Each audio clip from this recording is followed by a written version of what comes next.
puta, será el país de mierda este que nos tocó. Nos ordenan no hacer nada y ese hacer nada lo hacemos mal, la puta que nos parió todito. No seas cojudo. A ese nivel hemos llegado.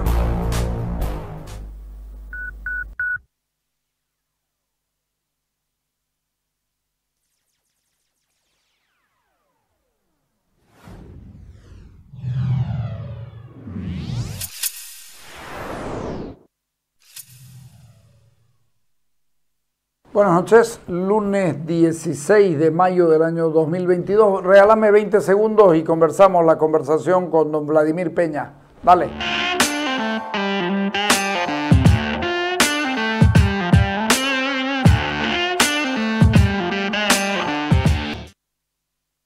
Don Vladimir Peña, muchas gracias por venir. Muchísimas gracias a usted, Carlos, por la invitación. Oiga, se mandó un articulazo. Que más que articulazo es un recuento del ánimo, del inanimado año, porque eso significa, ¿no es cierto? Sí, sí. Un año inanimado de Luis Fernando Camacho. Trata de ser eso precisamente, un artículo de reflexión, de proposición, sí, crítico, pero basado en la realidad, un año de vacío, que es lo que escribo hoy y publica El Deber, a quienes agradezco, pero tratando, Carlos, sí de mirar hacia adelante, ¿no? De nada sirve la autocrítica o la crítica en este caso, sin que se planteen algunas cosas de cara al futuro. La situación es muy dura, ¿ya? No solamente por la crisis pandémica, por lo que está pasando en Rusia y Ucrania, que tiene repercusiones globales, sino acá, en términos de inseguridad, en términos de políticas sociales, lo que está pasando con nuestros productores y con la propia autonomía. Pero perdón, estamos también en un tiempo muy complicado de la política. Yo llamo el tiempo de los caudillos o de los políticos iletrados, de los bárbaros, ¿no?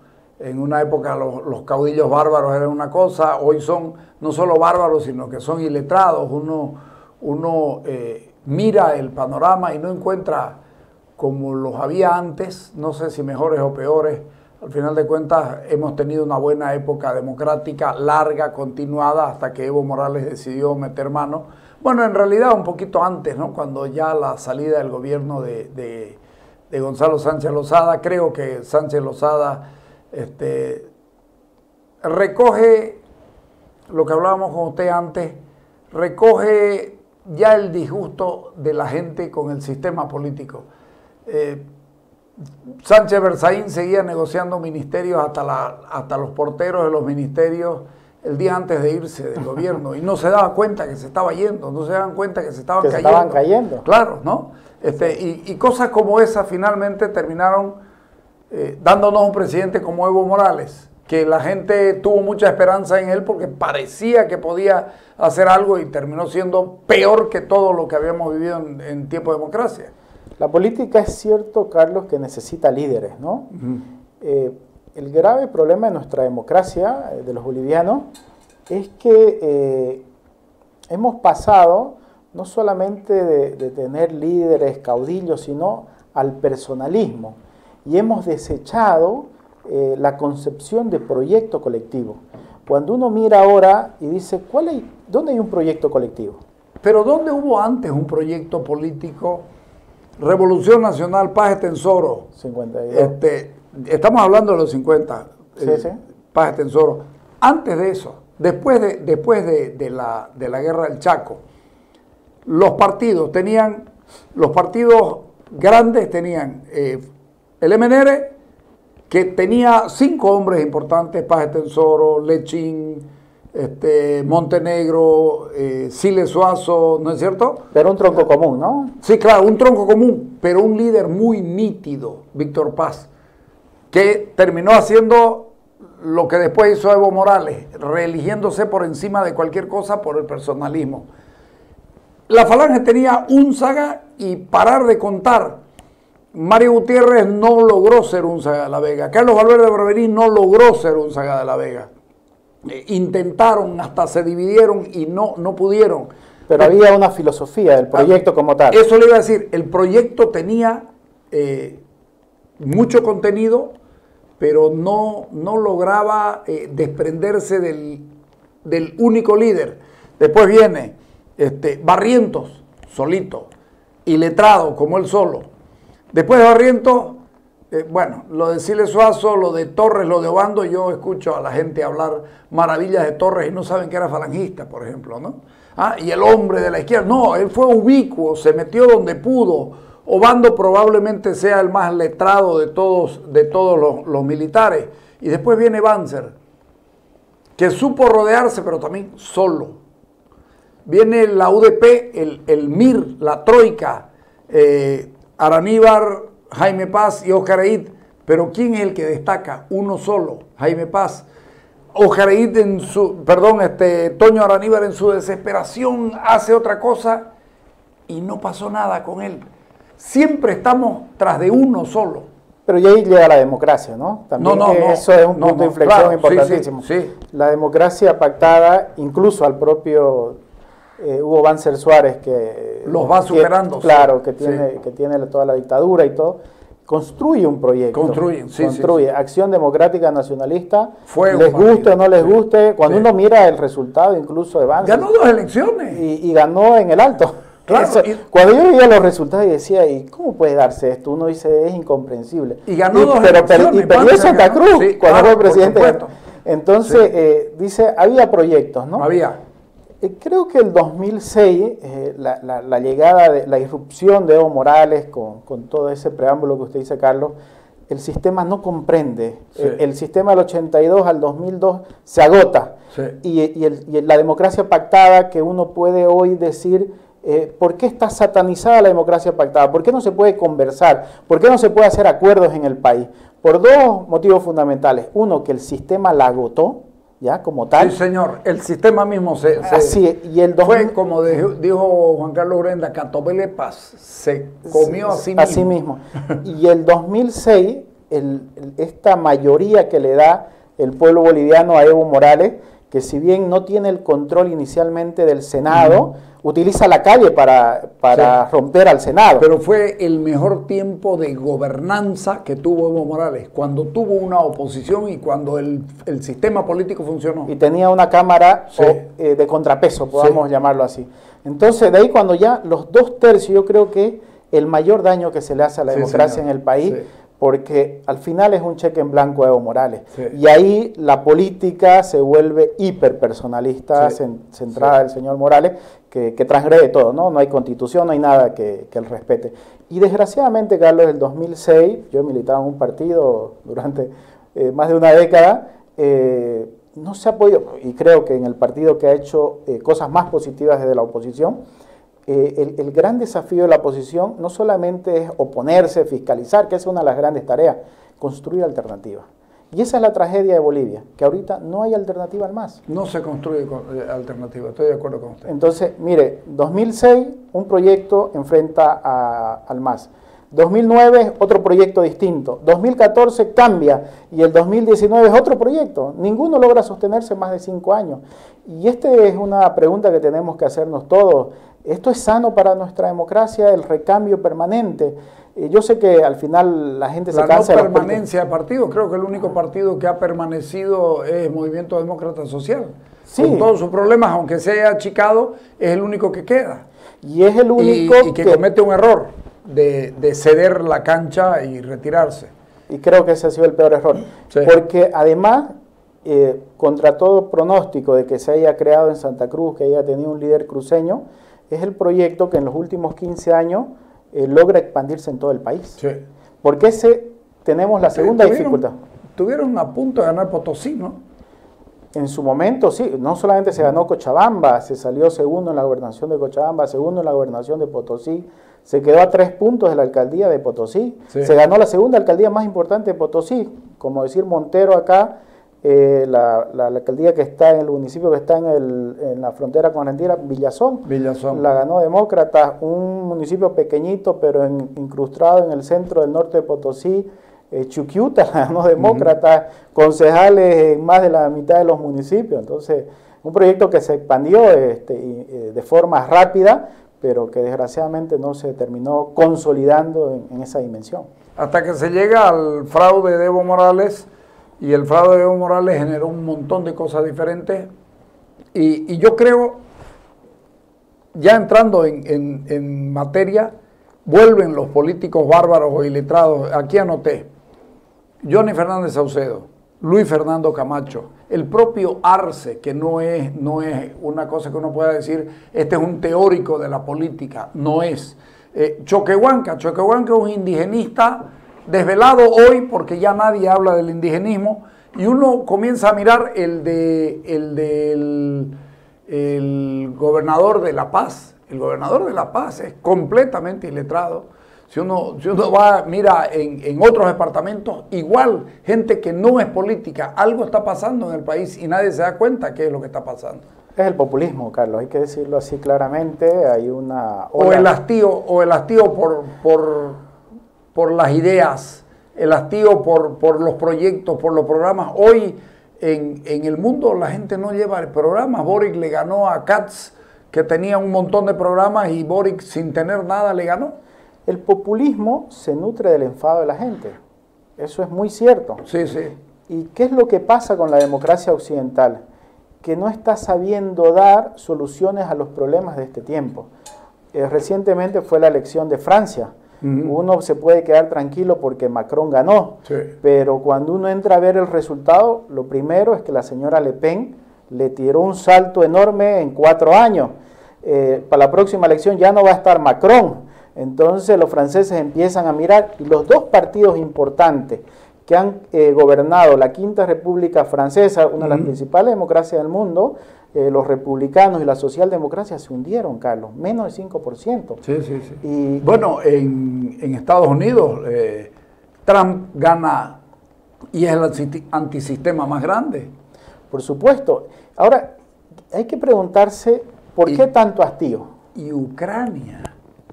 El presidente de Ucrania se hizo la burla de la política, el actual presidente de Ucrania, Zelensky, se hace la burla de la política y gana la elección de esa manera, porque él era un cómico. Un cómico.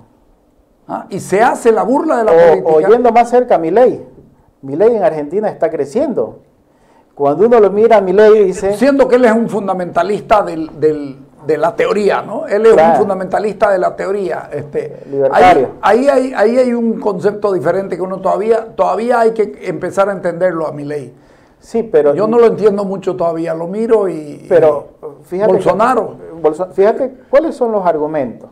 En Europa el tema anti-inmigración, el anti-europeísmo. Aquí en Sudamérica la anticasta. Se da en los partidos ultraizquierdas, radicales del socialismo del siglo XXI, y uno dice, Milei, ¿cuál es la principal propuesta de Milei? Ser anticasta. Sí. Esa es la principal propuesta. Bolsonaro también. Sí. Entonces, para los partidos... El único que quedó ahí, es la calle Pou, digamos, ¿no? Más clásico. Pero en una democracia diferente. Más estable, ¿no? Claro, estable completamente. Sí. Y ahora en Brasil los pronósticos dicen que va a volver Lula, ¿no? Entonces uno dice... Pero es el único político que queda. ¿No? Pero ya no vuelve... Ya llama la atención, hay que ver, porque además vuelve con su archirrival y un hombre de derecha. Exactamente, ya no va a volver con el ropaje anterior. Sí, vuelve con su archirrival, que además es un hombre de derecha. Con el ex gobernador de San Pablo. Exactamente, y lo está llevando, y los dos puede que hagan algo. Yo creo que Lula tiene una buena lectura, utiliza 2 argumentos. El primero, ir a esta idea de recuperar el Brasil que él dejó, el que sacaron 30 millones de brasileños de la pobreza y bueno, toda la agenda social que internacionalmente se le reconoce a Lula. Y segundo, utiliza un argumento importante de poner el peligro a Bolsonaro, el peligro para Brasil, y hay que unirse. Y el único que puede ahora generar una alternativa de cambio real a Bolsonaro es Lula. Y dice, ser feliz. Sí, no lo puedo hacer solo y tengo que unirme. Entonces, imagínense cómo será esto para el Partido de los Trabajadores, tener que unirse hoy con los enemigos del pasado.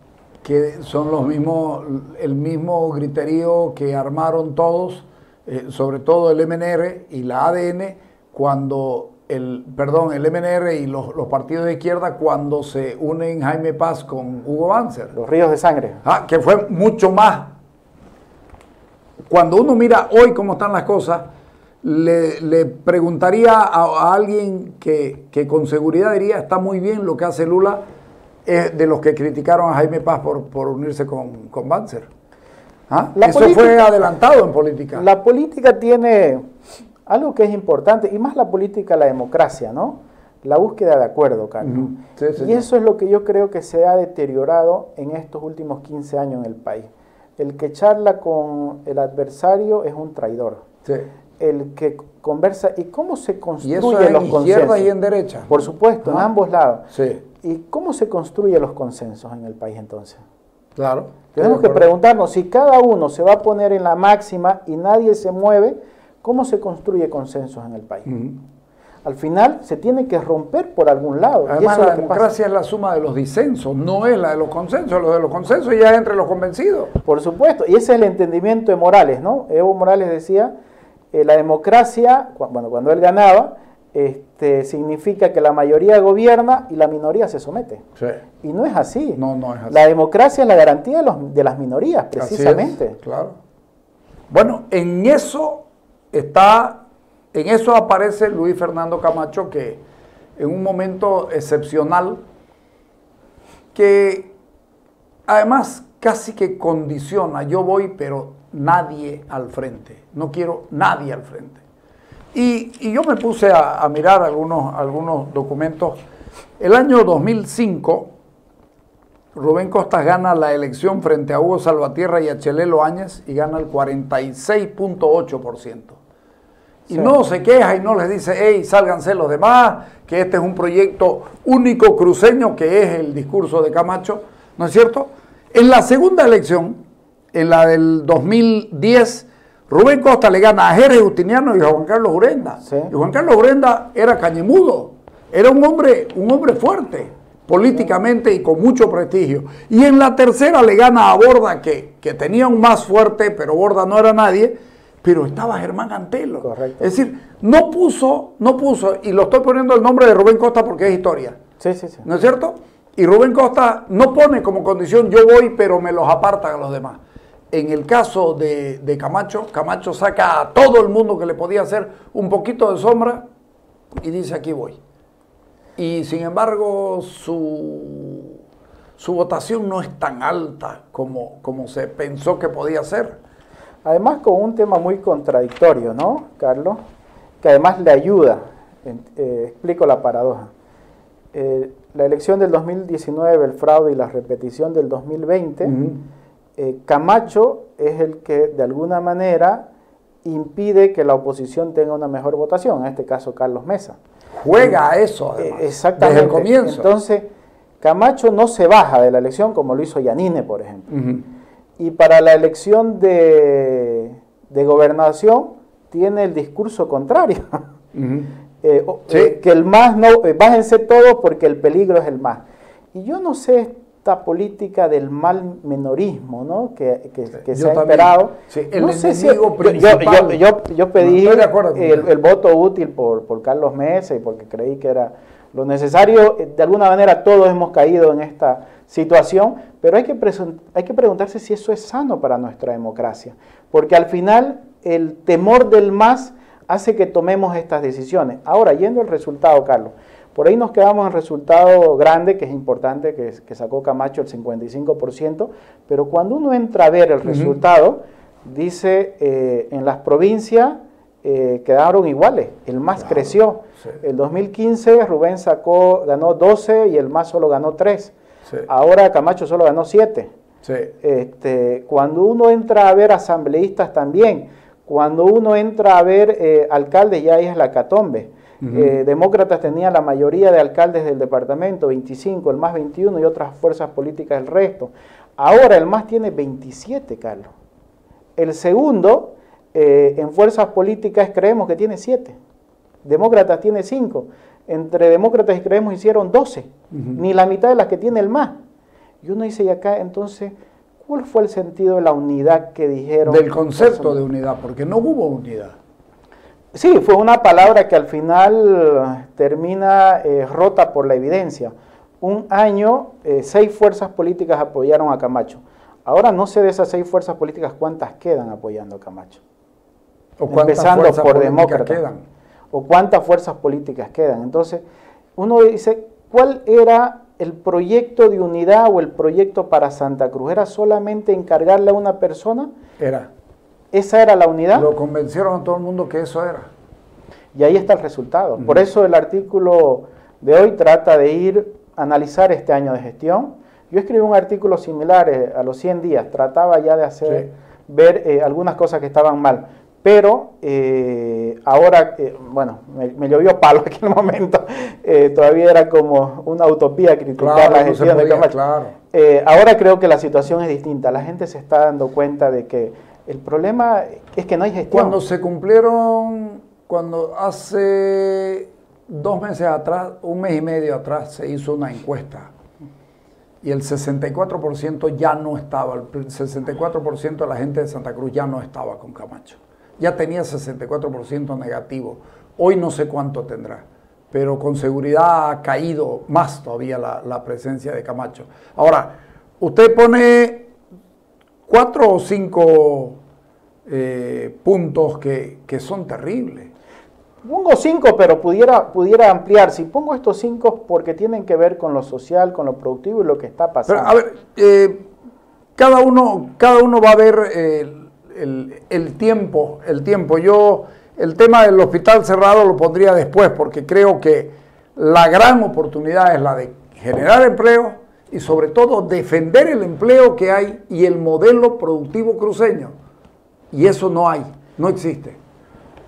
La semana pasada, Carlos, hay ya una alerta a nivel global de parte de las Naciones Unidas, de parte de los 7 países más grandes del grupo de los 7, respecto al tema de la alimentación.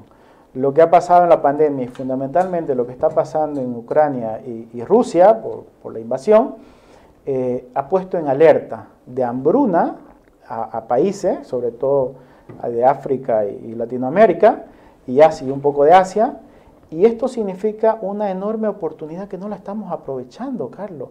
Es insólito que hoy haya un déficit de alimentos, que Santa Cruz tenga una vocación productiva enorme y que ese déficit de alimentos a nivel global, que pudiera ser una oportunidad para exportar, para generar empleos, recursos al país, que se están yendo por otro lado, hoy significa que estamos nosotros discutiendo que no hay maíz, que los pollos, los cerdos, que la leche no están garantizados. Pero el sistema productivo está torpedeado desde el poder y no está defendido por la región. Ese es el gran dilema y eso es lo que yo anoto. Sé que el gobernador no puede resolver todos los problemas, pero creo que es vergonzoso que Camacho no diga nada mientras los productores... No se refiere a eso. Absolutamente, mientras los productores libran una batalla contra la insensatez ideológica del gobierno. Yo conversaba hoy con Maggie Talavera y le decía, la oposición política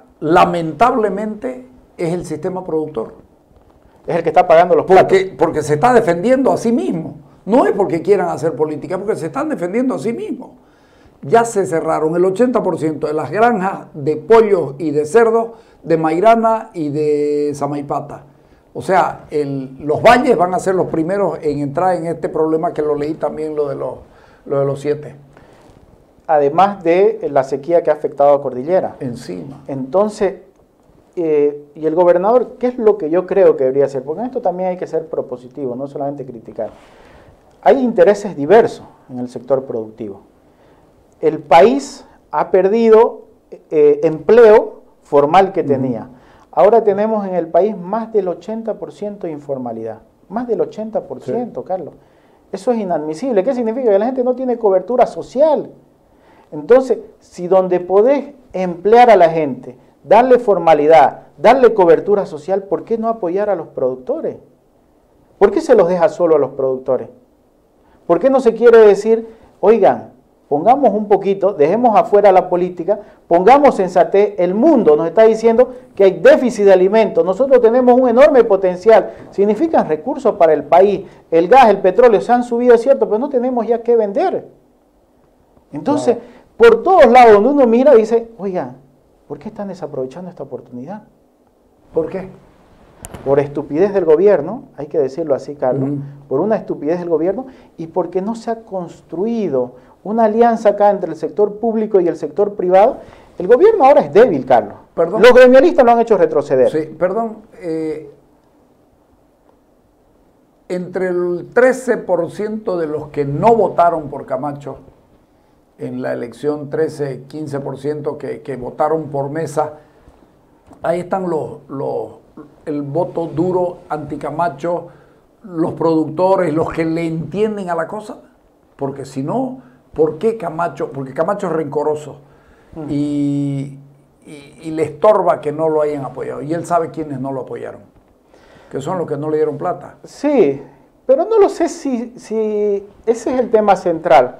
Cuando usted me pregunta por qué el gobierno piensa que no poniéndole trabas, por ponerlo claro, a Santa Cruz, va a apoyar a la élite política con la cual se ha enfrentado y a la que ha satanizado en términos gubernamentales. Entonces, significa apoyar al enemigo, darle armas al enemigo, lo que decía García Linera, digamos, ¿no? Entonces, pero el gobierno no comprende que es una cadena enorme. Cuando usted habla de los productores de los valles, que yo conozco, Mairana y todo, cuando vemos los productores del Chaco, están lejos de esa disputa ideológica. Sí, señor. Entonces, ¿y cuánto trabajo se está perdiendo, Carlos? Entonces, Camacho, lo mismo de este otro lado, mirando, estos no me apoyaron y ahora yo no tengo obligación también de apoyarlos, no. Cuando uno es gobernador de su departamento. Sí. Y estamos hablando de un tema sensible para Santa Cruz. Sí, entonces no se trata de mirar de aquí 2 años, 3 años. Esta puede ser, con el cambio climático, la gran oportunidad de Santa Cruz para modernizar el tejido productivo de nuestro departamento. Y si no, quiere decir que no tenemos visión, Carlos, que nuestra visión ha sido muy cortoplacista. Y el día de mañana, no digo de aquí décadas, en los próximos años, las próximas generaciones van a pagar un costo alto. ¿Le pido un corte? Perfecto. Dale.